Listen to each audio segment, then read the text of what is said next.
Hello नमस्ते. श्री स्वामी समर्थ. तर बघू शकता दोघं कसे खेळत आहेत. जेवण चाललं आहे. 1.5 तासापासून जेवण करत आहेत. आत्ता वाजलेले 3 आणि आता मी फोटोशूट म्हणजे शूटिंग करते हे कळताच त्यांनी लगेच ताट जवळ घेतलं. एकदम पद्धत बसून वगैरे दाखवत आहेत की मी छान व्यवस्थित जेवतोय. तर हे असं दिवसभर चालतं आणि आज भरपूर महत्त्वाची कामं करायची. तर त्यातलं पहिलं काम म्हणजे गॅलरी. तर बघू शकता माझे झाडं किती खराब झालेली आहेत. अगदी धूळ आणि माती सगळी खराब झाली आहे. तर याचं कारण असं आहे की आमच्या इकडे बिल्डिंगच्या दोघं साईडने कन्स्ट्रक्शनचं काम चालू आहे आणि त्याच्यातनं एवढी धूळ येते की अगदी म्हणजे घर जेव्हा झाडतो ना तर झाडू लावताना अक्षरशः अशी माती जमा होत असते घरात.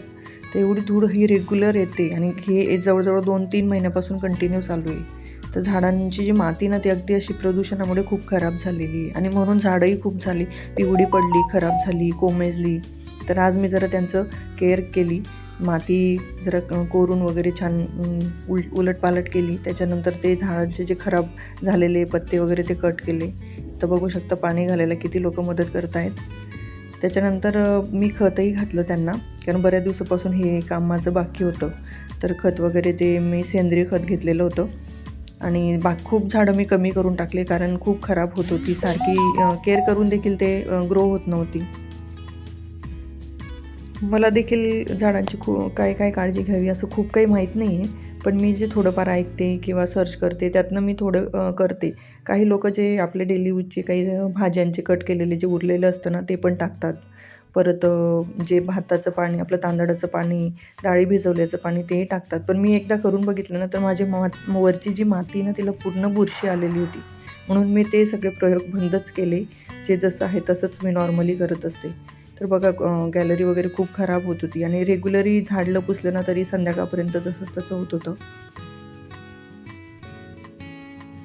पण आज झाडांमध्ये जी की रिकव्हरी झालेली दिसेल ना त्याच्यानंतर अजूनच छान वाटणार गॅलरी. आणि आपला हा गॅलरीचा फायनल लुक आहे क्लिनिंग झाल्यानंतर. झाडी अशी फ्रेश झालेली आहेत. बघू शकता किती छान वाटते. आधी किती खराब दिसत होती. तर हे माझं एक महत्त्वाचं काम होतं की मी म्हणजे करायलाही माझं मन लागत नव्हतं. पण फायनली झालं आहे आज आणि छान वाटते, मला एकदम फ्रेश वाटतं आहे.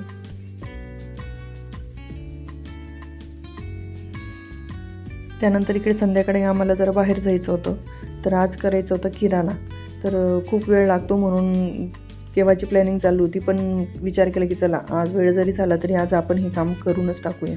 तर आमची तयारी झालेली, मी दिवाबत्ती वगैरे करून घेतली. तर किराण्याचं असं असतं ना की एकदा जरी गेलं डीमार्ट असो किंवा रिलायन्सला, आमच्या जवळ इथं रिलायन्स आहे, डीमार्ट थोडं लांब आहे. पण कुठेही जरी गेलं ना तर 1 महिन्याचा जो बजेट असतो ना तो खूप मोठा होतो. म्हणजे अगदी 2-3 हजाराचं सामान लागणार असेल ना तर 1,000-1,000चं सामान हे एक्स्ट्रा घेतलं जातं. आणि सोबत मुलं असले तर त्यांचं काही ना काही वेगळं असतं. आता घरून कितीही बजावून सांगितलेलं असतं की काही मागायचं नाही, घ्यायचं नाही, तरी 1-2 वस्तू त्यांच्या असतातच. तर त्याचं बजेट असं असतो की मग मी ठरवते की अगदी 2 किंवा 3 महिन्याचा किराणा हा एकदमच झाला पाहिजे.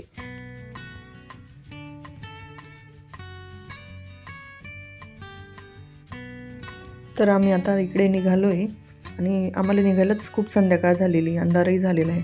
बघू शकता वातावरण किती छान दिसतं आहे.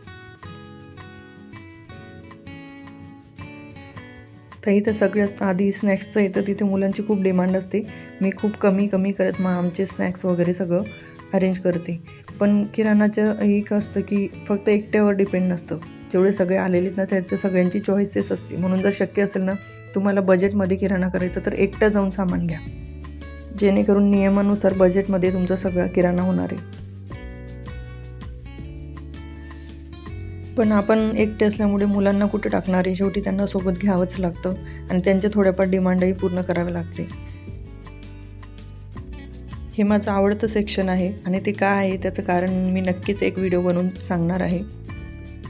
तर आता शॉपिंग झालेली, आम्ही निघालो आहे. तर आजचा व्हिडिओ तुम्हाला कसा वाटला हे मला कमेंट करून नक्की कळवा.